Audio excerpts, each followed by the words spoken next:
नमस्कार, आप देख रहे हैं न्यूज स्टूडियो उत्तराखंड और आपके साथ मैं हूं प्रदीप तरमोला। खबरों की शुरुआत करेंगे, लेकिन उससे पहले एक नजर हेडलाइंस पर। उत्तराखंड संस्कृत विश्वविद्यालय का आज 9वां दीक्षांत समारोह। मुख्य अतिथि के रूप में समारोह में पहुंचे राज्यपाल। पुलिस ने 315 बोर के तमंचे और एक खुंखरी के साथ 2 अभियुक्तों को किया गिरफ्तार। अभियुक्तों को भेजा जिला कारागार। आवारा पशु बने परेशानी का सबब, नगर निगम नहीं ले रहा सूद। आवारा सांड ने ली महिला की जान। बिलखेत और दहिरोली में खनन पट्टों का तहसीलदार ने किया निरीक्षण। अवैध खनन पाए जाने पर एक वाहन को किया सीज।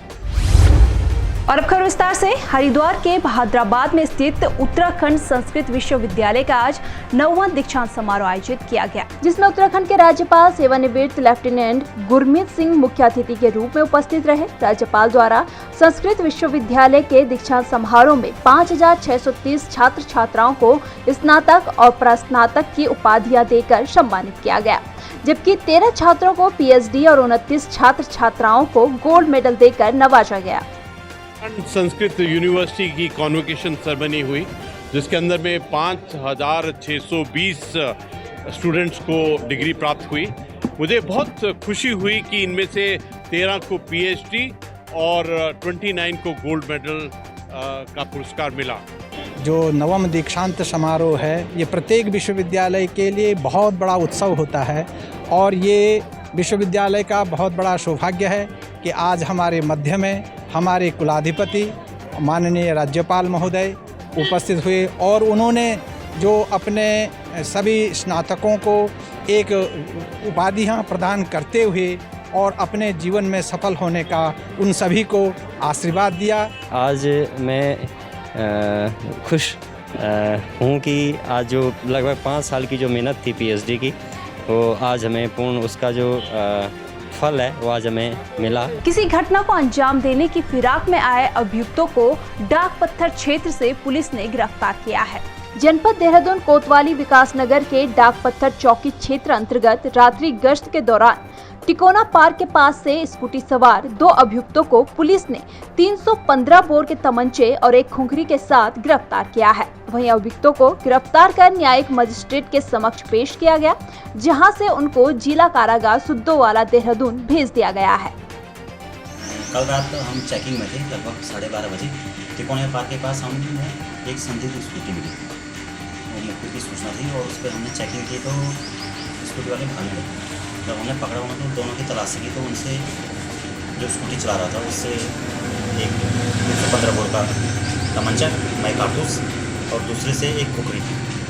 जब उनके संबंध में पूछताछ की तो कोई स्पष्ट उत्तर नहीं दे पाए, न उनके पास कोई इस प्रकार का कोई हमें लाइसेंस वगैरह कुछ मिला, जिस संबंध में हमने पूछताछ करके उनके खिलाफ चौकी में मुकदमा कायम किया। हल्द्वानी शहर में आवारा पशुओं की संख्या लगातार बढ़ती जा रही है। आवारा पशुओं का सबसे ज्यादा आतंक नगर निगम क्षेत्र के हल्द्वानी नैनीताल राष्ट्रीय राजमार्ग पर देखा जा रहा है, जहां झुंड के झुंड पशु सड़कों पर खड़े दिखाई दे रहे हैं, जिसके चलते सड़कों पर जाम की स्थिति बन जाती है। यही नहीं, रात के अंधेरे में भी पशुओं का झुंड सड़क पर कब्जा जमा कर बैठे रहते हैं, जिससे अंधेरे में वाहन चालक पशुओं से टकरा जाते हैं, जिसके चलते कई हादसे भी हो चुके हैं। वहीं बीते दिनों कालाढूंगी क्षेत्र में एक महिला को गली से गुजर रहे सांड ने घर के बाहर ही पटक पटक कर मार डाला।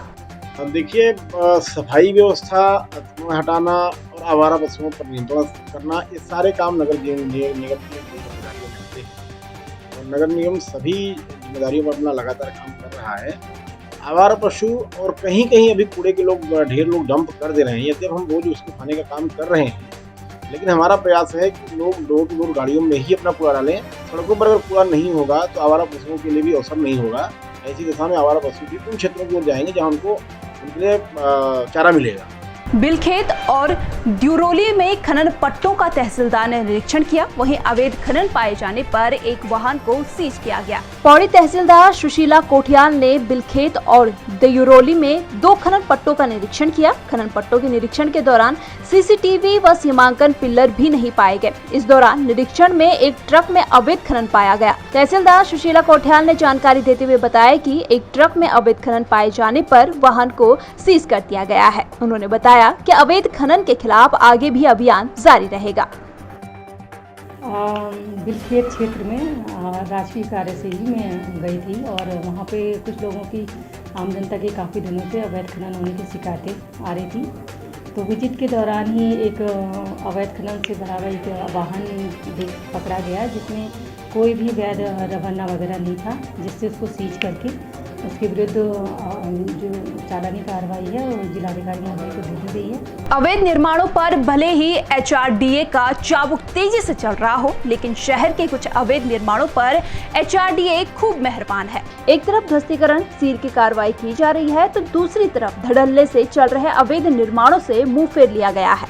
HRDA की दोहरी नीति क्षेत्र में चर्चाओं का विषय बनी हुई है। रुड़की विकास प्राधिकरण अधिकारी के मुताबिक संयुक्त सचिव के निर्देश पर चलाए जा रहे ध्वस्तीकरण सील अभियान में मंगलौर और नारसन क्षेत्र के नेशनल हाईवे स्थित 3 अवैध निर्माणों को सील किया गया। इसके साथ ही पुराने लंबित मामले में भी कार्रवाई अमल में लाई जा रही है।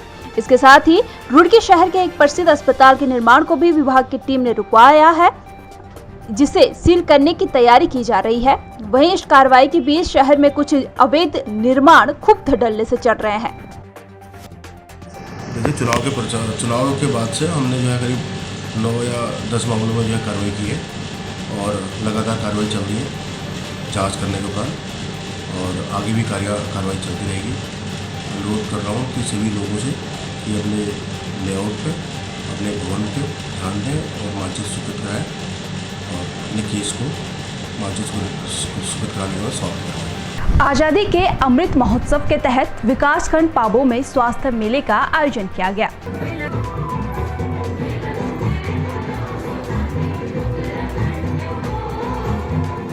मेले का शुभारंभ स्थानीय विधायक और प्रदेश के स्वास्थ्य मंत्री डॉक्टर धन सिंह रावत ने किया।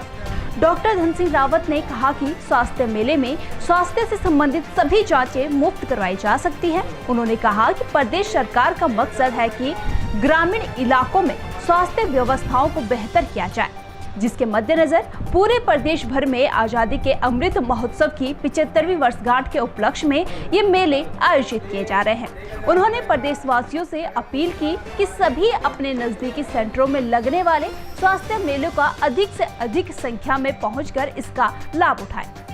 देखिए, उत्तराखंड में हम 115 स्थानों पे ब्लॉक स्तरीय मेले लगा रहे हैं आजकल, और स्वास्थ्य के क्षेत्र में एक बहुत बड़े क्रांतिकारी मेले हो रहे हैं कि यहाँ पे सैकड़ों लोग जो है चेकअप करने आ रहे हैं। उनके गोल्डन कार्ड बन रहे हैं, आयुष्मान कार्ड बन रहे हैं, विकलांग सर्टिफिकेट बन रहे हैं, और सभी विभागों के लोगों का भी इसमें सामंजस्य हो रहा है और काफ़ी लोग इसमें लाभान्वित हो रहे हैं। सबको निःशुल्क दवाइयाँ दी जा रही हैं, सबका निःशुल्क परीक्षण किया जा रहा है। फिलहाल खास खबरों में इतना ही। बने रहिए न्यूज स्टूडियो उत्तराखंड के साथ। नमस्कार।